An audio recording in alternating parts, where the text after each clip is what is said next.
So I recently did a video on Balatro. I put a lot of people on that game, which is super addicting, so I know it's messed up, so I'm going to do that again. Vampire Survivors is a tremendous game that is super addicting, and I'm super excited to talk about it. I have a lot of hours in this game. I played it on the PC and I've played it on mobile for probably over a year, so I am pretty experienced with this one. It really just randomly dawned upon me that I never talked about it on my channel, so I'm excited to do it, and I'm going to talk about different aspects of this game today. So the first thing about this game is the gameplay is insanely addictive and insanely fun, but also insanely simple. It's a top-down game where you just literally use the analog stick to move around your character. That is it. The abilities take care of itself. Your job is to basically dodge enemies. It sounds super simple, but it gets really difficult and it gets very chaotic, but it's also really relaxing. It's really odd, but it's a really great combination. Now, the coolest aspect of this game is the progression.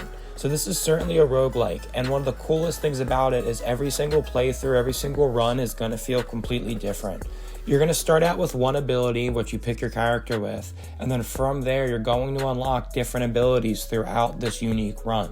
Almost all of the abilities, once they're maxed out, are really impressive. Furthermore, this game has progression from run to run because you'll acquire currency, and you can use that currency to level up your character long term, which will carry over from run to run. So the more you just grind this game, the more unlocks you get, the more abilities you can power up, and then you'll notice that your runs will get better, you'll get even more currency, and you can level up your player even more.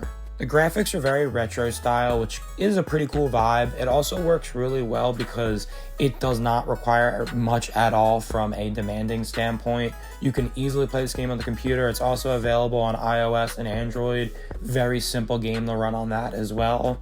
Now, I will say, I bet there are some people that maybe don't love the retro graphics. They'd rather something a bit more modern. I personally don't mind, but I could see that argument. I think that this game really shines in its gameplay and progression. Not only do I love just leveling up and feeling my character get stronger, but this is actually a game where I genuinely love just doing a run and then I'll die and I'll just boot up another one.